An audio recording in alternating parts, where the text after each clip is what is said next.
কিছু অবগত করার চেষ্টা করব। দিলীপ প্রভু যখন বলে, তিনি বলেছিল, বাবা গত বর্ষ গীতা আলোচনা হয়েছিল, এবছর ভাগবত কথা আলোচনা হবে। আচ্ছা, গীতা আর ভাগবত এক না আলাদা? ভক্তরা সবাই জানে, কিন্তু আপনারা সাধারণ মানুষ, আপনারা বলুন, গীতা ভাগবত এক না আলাদা? দেখেছেন আমাদের অবস্থাটা কোথায়? গীতা ভাগবত সম্পূর্ণ আলাদা। গীতার উৎপত্তি কোথায় থেকে? শুনুন, গীতার উৎপত্তি কোথায় থেকে? গীতার উৎপত্তি কুরুক্ষেত্রের যুদ্ধে ভগবান কৃষ্ণ অর্জুনকে যে জ্ঞান প্রদান করেছিলেন, সেই ভগবান যে উপদেশ অর্জুনকে প্রদান করেছিলেন, সেটাই হলো গীতা। আর ভাগবত কোনটা?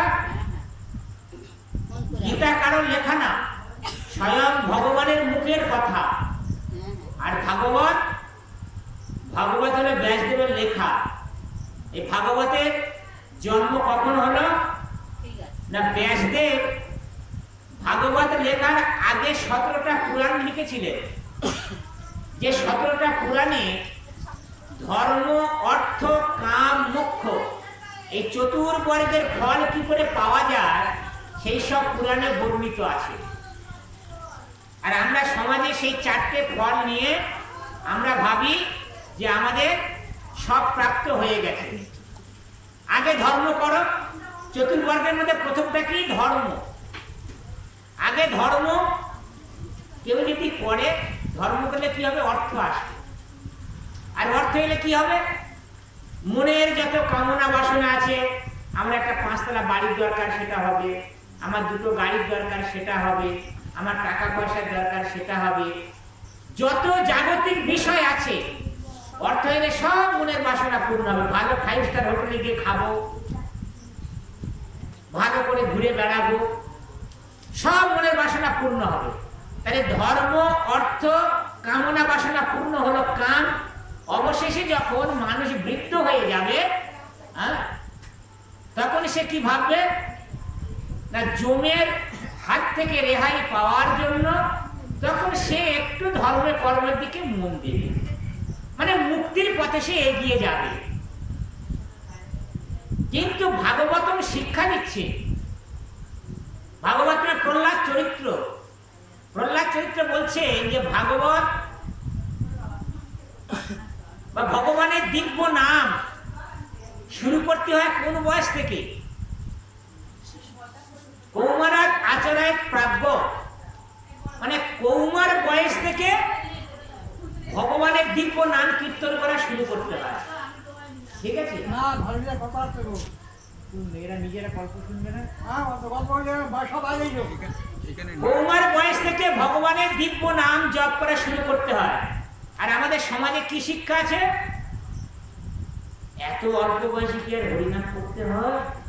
হরিনাম করতে হয়, তাকে জিজ্ঞাসা করবেন কোন বয়স থেকে হরিনাম করতে হয়, সেটা কিন্তু বলবে না। দাঁত পড়ে গেলে শুরু করতে হবে, কি চুল পেকে গেলে শুরু করতে হবে, কি চোখের দৃষ্টি হারিয়ে গেলে শুরু করতে হবে, সেটা বলবে না। কেউ যদি এই সমাজেতে হরিনাম করা শুরু করে অল্প বয়স থেকে, আমাদের সমাজের মধ্যে যারা বয়স্ক লোক আছে তারা গিয়ে আগে বাধা দেয়, কি তার বাড়ির লোক আগে বাধা দেয়। কেন? না, তাদের একটাই কি, যে ইন্দ্রিয় তৃপ্তি করবে, কি করে ভালো করে খাবো, কি করে ভালো করে ঘুমাবো, কি করে বিয়ে করে সন্তান সন্ততির বাবা মা হব, আর কি করে ভয় থেকে রক্ষা পাবো। এইগুলোর জন্য তারা ভগবত ভক্তি শুরু করে। আমরা শাস্ত্র অধ্যয়ন করে কি জানতে পারি? না, ব্যাসদেব 17টা পুরাণ রচনা করে যখন শান্তি পাচ্ছে না, মনে কোনো শান্তি পাচ্ছে না, সদা সর্বদা তার মনে যেন অশান্তি, দুঃখ, ভগবানের কাছে কেঁদে কেঁদে বলে, হে ভগবান, আমি 17টা পুরাণ রচনা করলাম, কিন্তু আমি মনে শান্তি পাচ্ছি না, কেন? এই বলে তিনি সরস্বতী নদীর তীরে গিয়ে ধ্যানে বসলেন। কার ধ্যানে বললেন? পরমাত্মা ভগবানের ধ্যানে বসলেন। এমন সময় উপর থেকে নারদ মুনি ঢেঁকিতে করে যাচ্ছিল। নারদ মুনি তিনি সাধু, নারদমুনি দেখলো যে সরস্বতী নদীর তীরে বসে ব্যাসদেব ধ্যান করছে। কেন ব্যাসদেব ধ্যান করছে একবার গিয়ে দেখি বলে নারদমুনি ঢেঁকিটা নিয়ে ব্যাসদেবের সামনে নামলো। ব্যাসদেবের সামনে যখন নামলো, ব্যাসদেব কি দেখছে? সামনে একজন সাধু, মহাত্মা ব্যক্তি। সাধু মানুষকে দেখলে কেমন আচরণ করতে হয় না, সাধুকে দেখলে সর্বপ্রথম তার উদ্দেশ্যে নমস্কার করতে হয়। সাধু যদি কারোর বাড়িতে যায় তাকে বসার আসন দিয়ে তাকে যথাযোগ্য সেবা অর্জন করতে হয়।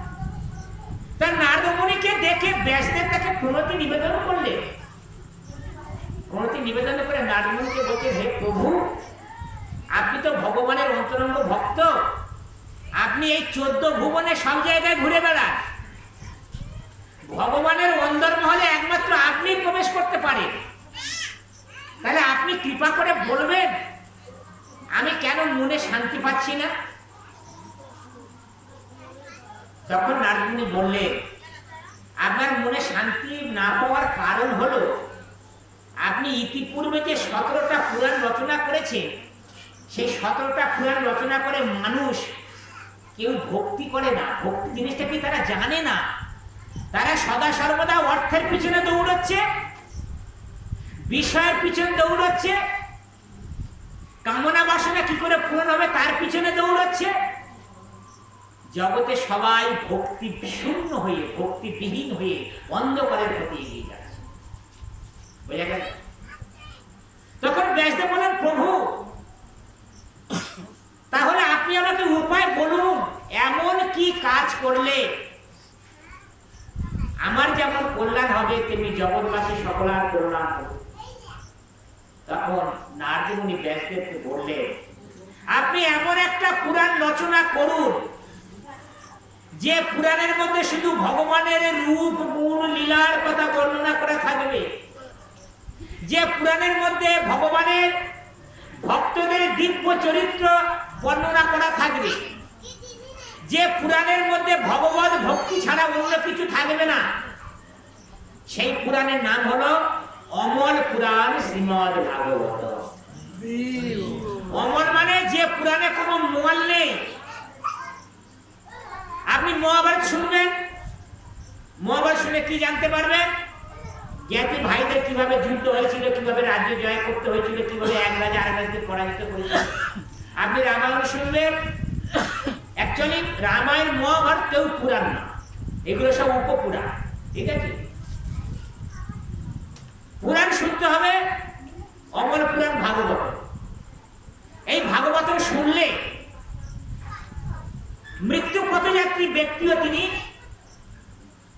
মুক্তি পেয়ে ভগবানের কাছে ফিরে যেতেন। এখন আপনারা বলবেন, বাবা অমর পুরাণ ভাগবত শুনলে কি মৃত্যু হবে না?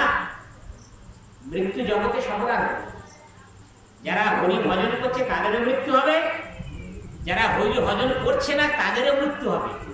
কিন্তু মৃত্যু যারা হরি ভজন করছে তাদের একরকম হবে, আর যারা হরি ভজন করছে না তাদের মৃত্যু অন্যরকম হবে।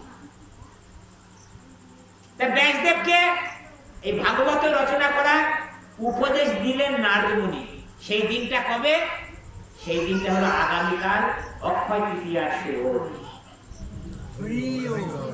এই ভাগবত লিখেছিলেন গণেশজি। গণেশজির কাছে ব্যাসদেব গেল ভাগবত লেখার জন্য। গণেশজি রাজি হলো, তার একটা শর্ত ছিল। কি শর্ত? না, আমি লিখতে পারি, কিন্তু আমার কলম যখন চলবে, লেখা শুরু করবে, ওই কলম কিন্তু আর থামবে না। আপনি বলে যাবেন, আমি লিখে যাব, আপনার বলা বন্ধ হয়ে গেলে কিন্তু আমার কলম বন্ধ হয়ে যাবে, দ্বিতীয়বারে কলম আর কিন্তু চলবে না। এটা ছিল গণেশের শর্ত। ব্যাসদেব তিনিও কম চতুর, তিনিও বললো, ঠিক আছে আমি তোমার শর্তে রাজি আছি, তবে আমারও একটা শর্ত আছে। কি শর্ত? বলে তুমি যেটা লিখবে সেটার যেন একটা যুক্তিপূর্ণ অর্থ থাকে। তুমি যা খুশি তাই লিখে যাবে, সেটা কিন্তু হবে। বুঝা গেল? তাই দুজনে দুটো শর্ত করলো। এবং গণেশ তিনি বললো, আমি ভাগবত লিখতে পারি, বিনিময়ে আমি আপনার কাছ থেকে কি পাবো? তখন ব্যাসদেব তাকে আশীর্বাদ করলেন যে হে গণেশজি, আপনার মুখটা তো হাতির মুখ, দেবসভা মাঝে আপনাকে সবাই মেনে নেয় না, তবে সর্বদেবতারা আপনাকে আশীর্বাদ করেছিল যে সর্বদেবতার পূজার আগে গণেশের পুজো হবে, গণেশের পূজা করার পরে তারপর বিভিন্ন দেবদেবীর যার যা আরাধ্য দেবতা তাদের পুজো করবে। ব্যাসদেব একই আশীর্বাদ করবে যে সর্বদেবদেবীর পূজার আগে তোমার পূজা হবে, এই বলে শর্ত নিয়ে ভাগবত রচনা করবে। তা পরীক্ষিত মহারাজ, যিনি ছিলেন পাণ্ডবদের বংশধর, পরীক্ষিতের বাবার নাম কি? বলে ও তো সাধুদের কাজ, আমাদের জানার কি দরকার আছে, তাই না? আমাদের জানলে ভালো হবে মিঠুন চক্রবর্তীর কটা বউ, শাহরুখ খানের কটা বউ, তাই না? এগুলো জানলে ভালো হবে। পরীক্ষিতের বাবার নাম, পরীক্ষিতের মার নাম জেনে কি লাভ হবে? পরীক্ষিত মহারাজের বাবার নাম হলো অভিমন্যু, যে অভিমন্যু ছিল অর্জুনের পুত্র। পরীক্ষিত মহারাজের মার নাম ছিল উত্তরা। উত্তরা যখন গর্ভবতী, কুরু পাণ্ডবদের যুদ্ধ শেষ হয়ে গেছে, কৌরবদের পরাজয় হয়ে গেছে, কিন্তু কৌরবদের আর পাণ্ডবদের যে অস্ত্রগুরু দ্রোণাচার্য, তার ছেলে ছিল অশ্বত্থামা। এই অশ্বত্থামা তিনি ভাবছেন যদি পাণ্ডবদের বংশধর বেঁচে থাকে তাহলে সর্বনাশ হয়ে যাবে। কি করে পাণ্ডবদের যে বংশধরটা বেঁচে আছে মাতৃগর্ভে, ওকে কি করে মারা যায়, সেই পরিকল্পনা করছে অশ্বত্থামা। তিনি কি করলেন?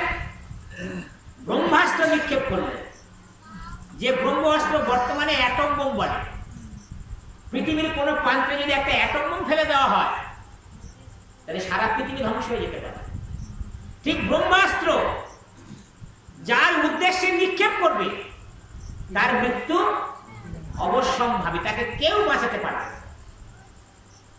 একমাত্র বাঁচাতে পারে কে? এই জগতে যার কেউ নেই একজন আছে।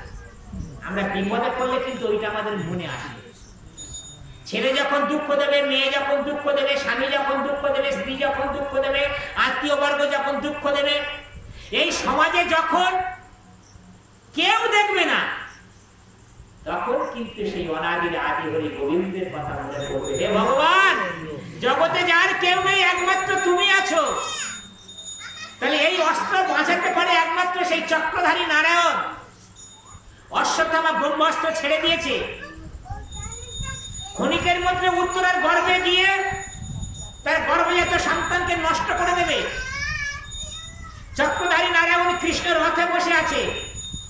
উত্তরা কাঁদতে কাঁদতে ডাকতে ডাকতে আসছে, প্রভু, হে চক্রধারী নারায়ণ, আপনি ইতিপূর্বে আপনার অনেক আশ্রিত ভক্তকে উদ্ধার করেছেন।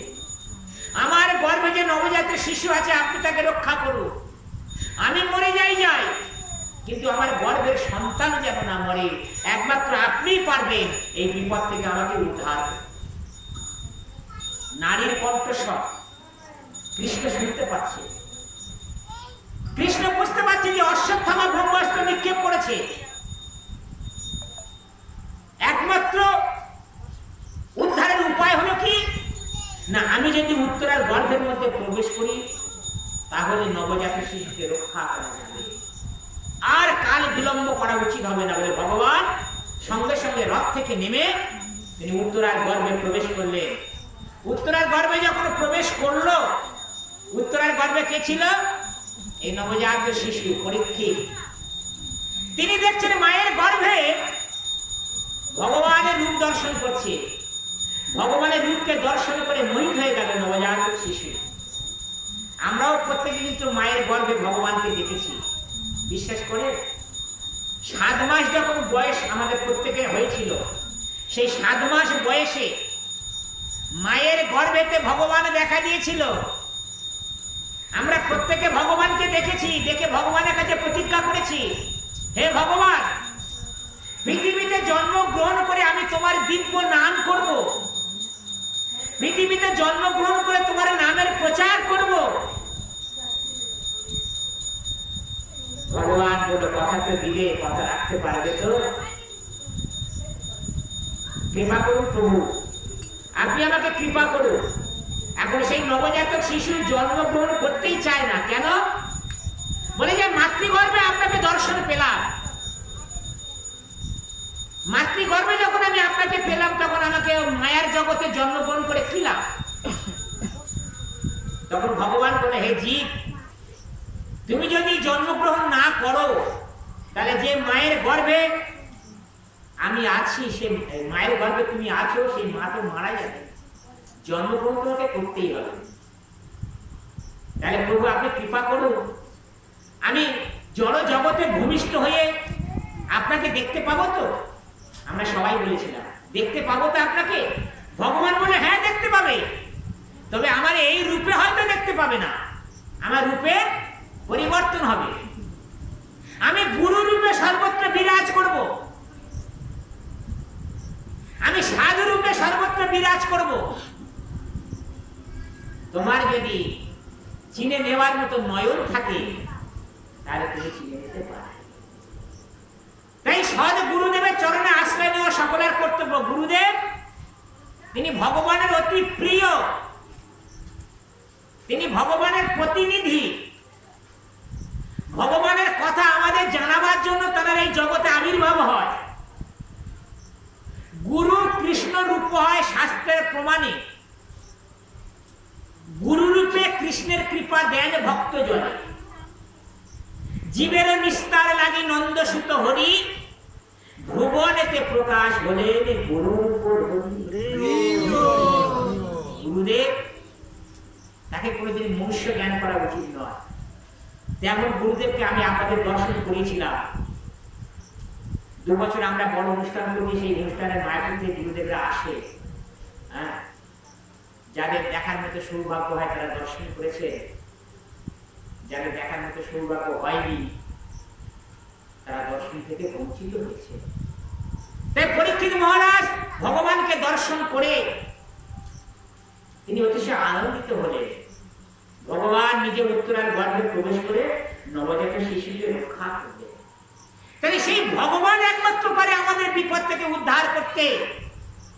দ্রৌপদী যখন বস্ত্রহরণ করে, সেই প্রকাশ্য রাজসভায় তার 5 জন মহামহাবীর স্বামী ছিল, ভীষ্মদেব ছিল, দ্রোণাচার্য ছিল। ওই তারা তো নারীর সম্মান রক্ষা করতে পারলো না, তাহলে আমরা কি করে আশা করতে পারি আমার স্বামী আমাকে রক্ষা করবে, আমার ছেলে আমাকে রক্ষা করবে, আমার মেয়ে আমাকে রক্ষা করবে? এগুলো সব মায়া ভ্রম। প্রকৃত চেনা যায় কখন জানেন? পুত্র চেনা যায় বিবাহের আগে, কন্যা চেনা যায় যৌবন কালে, স্ত্রী চেনা যায় স্বামী দারিদ্রতায়। স্বামী যখন দরিদ্র হবে তখন প্রকৃত স্ত্রী চেনা যায়। স্বামী দরিদ্র হয়ে গেলে বর্তমান দিনের নারীরা স্বামীর পাশে থাকতে চায় না। তাহলে স্ত্রী, প্রকৃত স্ত্রী চেনা যায় স্বামীর দারিদ্রতায়, আর প্রকৃত স্বামী চেনা যায় স্ত্রীর অসুস্থতা। স্ত্রী যখন অসুস্থ হয়ে পড়ে তখন প্রকৃত স্বামী কি ভূমিকা হওয়া উচিত তখন জানা যায়। বোঝা গেল? তা পরীক্ষিত মহারাজ তিনি জন্মগ্রহণ করার পরে মাতৃগর্ভে যে ভগবানকে দেখেছিল, যে রূপ দেখেছিল, সেইটা সর্বত্র খুঁজে খুঁজে বেড়াচ্ছে। এমন রূপ কোথায়? কাউকে দেখতে পাচ্ছি না, জগতে অনেক কিছু দেখতে পাচ্ছি, কিন্তু যে রূপটা আমার মায়ের গর্ভে দেখেছি সেই মানুষকে দেখতে পাচ্ছি না। বলে উনি ঘোড়া নিয়ে বেরিয়ে পড়লেন, বিভিন্ন দেশে ঘুরছে, এই যে পরীক্ষা করছে, বিভিন্ন দেশে গিয়ে পরীক্ষা করছে, সেই জন্য তার নাম হয়েছিল পরীক্ষিত। বোঝা গেল? সেই জন্য তার নাম হয়েছিল পরীক্ষিত। আরেকটা নাম আছে বিষ্ণুরা। ভগবান বিষ্ণু কর্তৃক রক্ষা পেয়েছিল মাতৃগর্ভে। কে রক্ষা করেছিল? ভগবান বিষ্ণু। বিষ্ণু দ্বারা রক্ষা পেয়েছিল বলে তার নাম হয়েছে বিষ্ণুরা। সেই পরীক্ষিত মহারাজ বনে মৃগয়া করতে গিয়ে তিনি দেখছে যে একজন মুনি ধ্যানে বসে আছে, চিৎকার করছে, আমি বড় পিপাসার্থ, আমাকে কেউ একটু জল দাও। কিন্তু স্বামী ঋষি তো ধ্যানে বসে আছে, ভগবানের ধ্যানে বসে আছে, তার বাহ্যিক কোনো জ্ঞান নেই। কে জল চাইছে, কে কথা বলছে, সেদিকে কোনো খেয়াল নেই। এখন রাজা ভাবছে যে ইনি আমার রাজ্যের প্রজা, আর আমার পিপাসা পেয়েছে, এক গ্লাস জল চাইছি, আমাকে দিচ্ছে না। এখন ক্রোধ হলো। আর কি না, পরীক্ষিতের মাথায় ছিল সোনার মুকুট। কলি হাত খুঁজছে যে কি করে মাথাটাকে বিগড়ে দেওয়া যায়। পরীক্ষিত মহারাজ ধার্মিক, পাণ্ডবদের নাতি, তিনি কি এমন অধর্ম কাজ করতে পারে না। তাই কলি প্রবেশ করে পরীক্ষিতের মাথাটা ঘুরিয়ে দিল। তখন কি করলো না, অস্ত্রে করে একটা মৃত সর্পকে তুলে নিয়ে ওই সঙ্গী ঋষির গলায় ঝুলিয়ে দিল, দিয়ে রাজা বাড়ি। আর সঙ্গী ঋষি ছেলে হলো নামটা শৃঙ্গি। সে বাচ্চাদের সঙ্গে খেলা করছিল, খেলতে খেলতে বাবার কাছে এসে দেখছে বাবার গলায় একটা মৃত সর্প। শৃঙ্গি তখন ধ্যানে বসলো। বাবা যেমন তেজস্বী ব্রাহ্মণ, তার ছেলেও কম তেজস্বী নয়, বাক্কা বেটা। তিনি ধ্যানে বসে জানতে পারলেন এই রাজ্যের রাজা তার বাবার গলায় মৃত সর্প ঝুলিয়ে দিয়েছে। তখন ওই শিশু শৃঙ্গি অভিশাপ দিলেন, আমার বাবার গলায় যে মৃত সর্প ঝুলেছে, আগামী 1 সপ্তাহের মধ্যে সর্পদংশনে তার মৃত্যু হবে। সাধুর ছেলে অভিশাপ দিল, অভিশাপ ব্যর্থ হবে না। ওই জন্য আপনাদের পাড়ায় যে সাধুরা ঘুরে বেড়ায়, বা যে চোখের সামনে যে সাধুরা ঘুরে বেড়ায়, আপনারা ভাবতেই পারেন এরা সাধারণ মানুষ, কিন্তু এরা কিন্তু সাধারণ না, এরা ভগবানের সেবা করে। এদের মন সর্বদা ভগবানের চিন্তায় থাকে, এদের কর্ম সর্বদা পবিত্র। সাধুরা সর্বদা কি করে মানুষের কল্যাণ হবে সেই বাসনা করে, সেই চিন্তা করে। সাধুকে দেখে আপনি সম্মান করতে না পারলেন কোনো ক্ষতি নেই, কিন্তু সাধুকে দেখে যদি নিন্দা করে, সাধুকে দেখে যদি হিংসা করে, সাধুকে দেখে যদি কটু বাক্য করে, সাধু অপরাধ, এ হাত থেকে রেহাই পাওয়া বড় মুশকিল আছে। আমরা কেন এত দুঃখ পাচ্ছি? আমরা এত হরিনাম তো শুনছি, পাড়ায় পাড়ায় হরিনাম হয়, আমাদের কেন হরিনামেতে আসক্তি আসে না? 4 প্রকারের ব্যক্তি আছে যাদের হরিনামেতে আসক্তি আসবে না, ভগবানের ভজনে যাদের আসক্তি আসবে না। সেই 4 প্রকার ব্যক্তি কারা?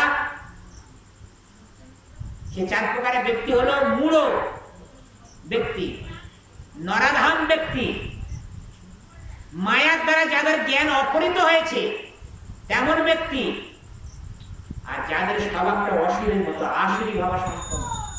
এই 4 প্রকার ব্যক্তি কোনোদিন ভগবানের সাধন ভজনে সহজে যুক্ত হবে না। মূঢ় ব্যক্তি কারা? কাদের মূঢ় ব্যক্তি বলে?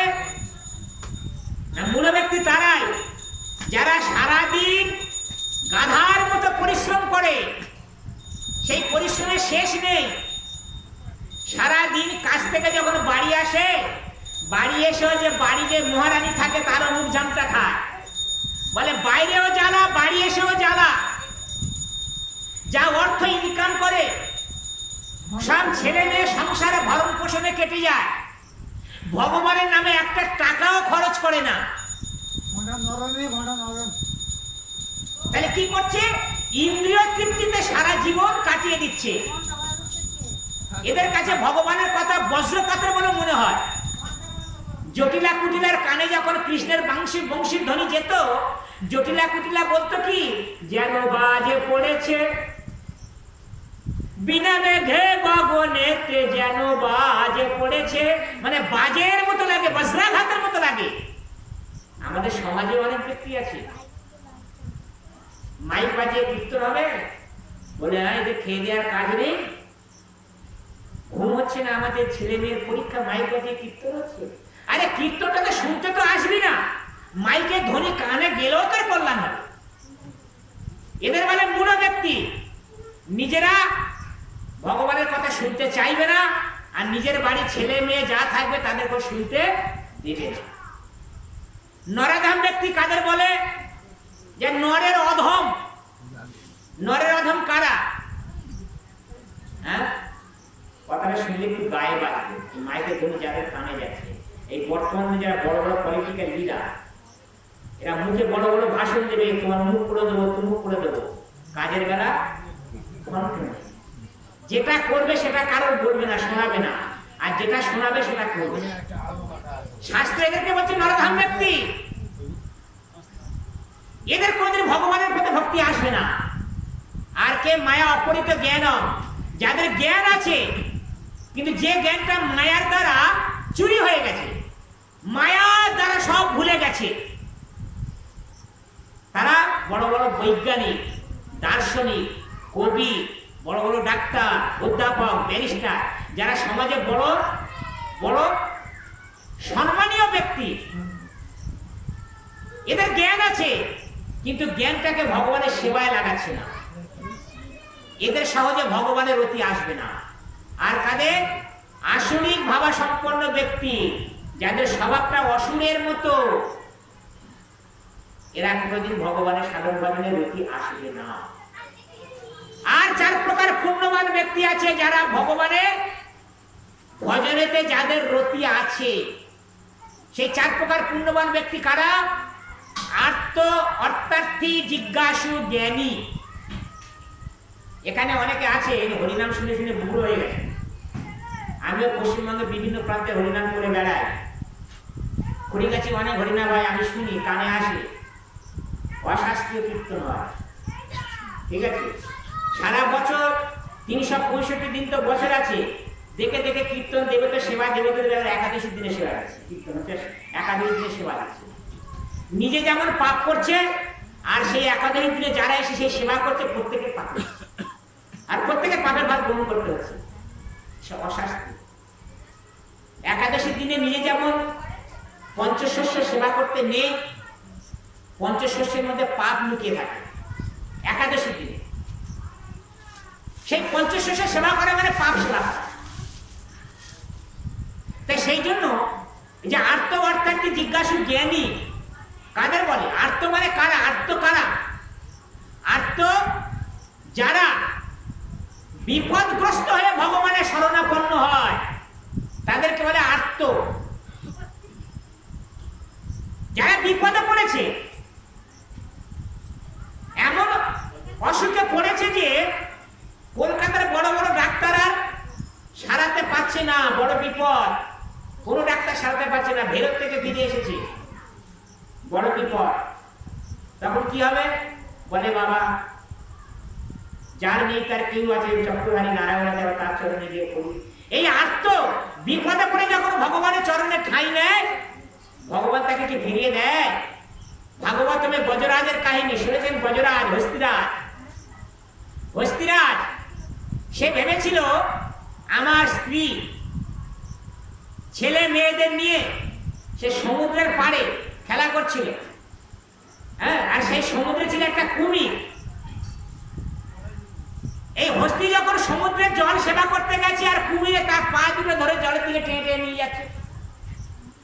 হস্তিরাজ ভাবলো আমার ছেলে মেয়েরা আছে রক্ষা করবে, আমার স্ত্রী আছে রক্ষা করবে, কিন্তু কেউ রক্ষা করতে পারবে না। এখন হস্তিরাজ, গজরাজ কি ভাববে? স্ত্রী তখন ভাবছে, হে বিপদ ভঞ্জন মধুসূদন, আমি জীবনে তোমাকে কোনোদিন ডাকিনি, আমি শ্রদ্ধা দিয়ে কোনোদিন তোমার নাম করিনি। তখন সে হাতে তার সুর দিয়ে একটা ফুল নিয়ে অনাদির আদি হরি গোবিন্দের উদ্দেশ্যে নিবেদন করে বলেন, হে গোবিন্দ, এই জগতে যার কেউ নেই, তুমি তার আছো। আমি তোমাকে কোনোদিন শ্রদ্ধা ভাবে ডাকিনি, তবে আমি শুনেছি কেউ যদি ভক্তি ভরে তোমাকে ডাকে, তুমি তাকে দেখা না দিয়ে থাকতে পারো না। সুরে ডগায় করে একটা ফুল নিয়ে অবহেলা করে গোবিন্দের উদ্দেশ্যে নিবেদন করবে। আমার ভগবান তখন তাকে রক্ষা করেছে, ওটা করেনি। চক্রধারী নারায়ণ কি তার স্ত্রী বলছে, দেখো মর্তপুরে তোমার এক ভক্ত বিপদে পড়েছে, তুমি না ভক্ত বৎসল ভগবান, ভক্তের ডাক শুনলে তুমি থাকতে পারো না, ভক্তকে কৃপা করার জন্য জগতে তুমি আবির্ভূত হয়েছে, যাও এক ভক্ত বিপদে পড়েছে, তুমি তাকে রক্ষা করো। চক্রধারী নারায়ণ এসে সেই গজরাজ হস্তিকে রক্ষা করেছিলেন। তাহলে আমাদের এখানে কি শিক্ষা পেতে পারি? আমরা যদি ভগবানের চরণে আত্মসমর্পণ করি তাহলে আমরাও কিন্তু ভগবানের হাত থেকে রক্ষা পাবো, ভগবান আমাদের উদ্ধার করবে। তা পরীক্ষিত মহারাজ তিনি বিপদে পড়েছেন কি 7 দিনের মধ্যে আমার মৃত্যু হবে, তাই না? ডেথ সার্টিফিকেট ডেট বসানো হয়ে গেছে। আমাদের সব ডেট সার্টিফিকেট তৈরি আছে কিন্তু ডেট বসানো নেই, বুঝতে পেরেছেন? প্রত্যেকের ডেট সার্টিফিকেট তৈরি হয়ে গেছে, তৈরি হয়ে আছে, কিন্তু ডেটটা বসানো নেই। আর পরীক্ষিত মহারাজের ডেট বসানো হয়ে গেছে। পরীক্ষিত মহারাজ যখন শুনল 7 দিনের মধ্যে মৃত্যু হবে, তিনি কি করলেন?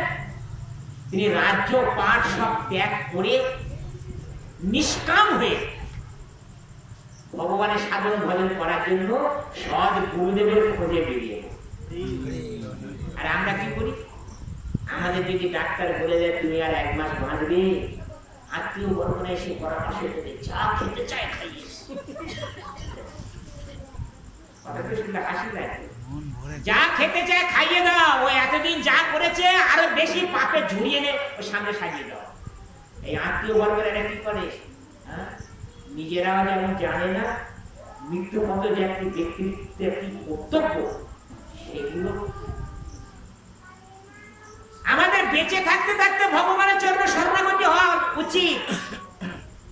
যখন আপনার শরীরে শক্তি আছে তখন আপনি হেঁটে হেঁটে তীর্থধামে যেতে পারবেন। যখন শরীরে হাঁটার ক্ষমতা থাকবে না আর যেতে পারবেন? এখন যাওয়ার ক্ষমতা আছে, ঘর থেকে বেরোতে পারছেন না। আর যখন ক্ষমতা থাকবে না আর তো বেরোলেই হবে। সেই জন্য এই শাস্ত্রের নীতি শিক্ষাগুলো জীবনে প্রয়োগ করা উচিত। তিনি যখন সৎ গুরুদেবের সন্ধানে বেরোচ্ছে, এদিক থেকে সুখদেব মানে ব্যাসদেবের ছেলে সুখদেব যে মায়ের গর্ভেতে কতদিন ছিল? 16 বছর, 1-2 দিন নয়। এটা আমরা ভাবতেই পারি না, তাই না? 16 বছর মাতৃ গর্ভে আছে, ভূমিষ্ঠ হয় না। তার পিতা ব্যাসদেব বলছে বাবা তুমি ভূমিষ্ঠ হও, নাহলে তোমার মা মারা যাবে।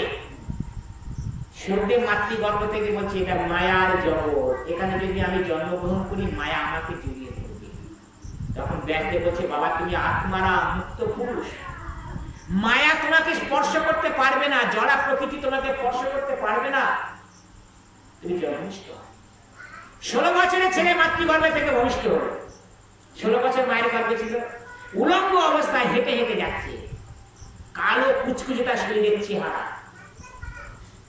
যমুনাতে অল্প বয়স্ক কুমারী মেয়েরা স্নান করছিল। তারা যখন 16 বছরের যুবক সুখদেবকে দেখলো, 16 বছরের উলঙ্গ ছেলেকে যদি যুবতী মেয়েরা দেখে তাদের মনে কেমন ভাব আসবে? কিন্তু সুখদেবের দেখে তাদের মনে কোনো বিকার হলো না। কেন? বলে এ তো মুক্ত পুরুষ, এর মনে কোনো কামনা বাসনা নেই, এর চোখের চাউনিতে আছে কি প্রেম। সুখদেব যেদিকে তাকাচ্ছে প্রত্যেকেই ভগবানের প্রেম প্রাপ্ত হয়ে যায়। আর তার পিছনে তার পিতা ব্যাসদেব বয়স্ক মানুষ ডাকতে ডাকতে যাচ্ছে। ব্যাসদেবকে যখন এই মেয়েরা দেখছে তারা তখন নিজেদের কাপড় ভালো করে পরিপাটি করে দিচ্ছে। কেন? মানে ব্যাসদেবদের সংসারী ছিল, তাই না? ওনার মনে কামনা বাসনা ছিল। তাহলে দেখুন একজন সাধু তার চরিত্র কেমন হওয়া উচিত? সাধু সর্বদা পবিত্র, তিনি আত্মারাম, তিনি নিষ্কাম। তাই সুখদেবকে যখন পরীক্ষিত মহারাজ দেখলেন তিনি দূর থেকে দেখে বুঝতে এই আমার উপযুক্ত গুরুদেব। তিনি তখন সুখদেব গোস্বামী চরণে লুটিয়ে পড়ে বলছেন হে গুরুজি আপনি আমায় কৃপা করুন। বলে কি কৃপা? কি করতে পারি বলো?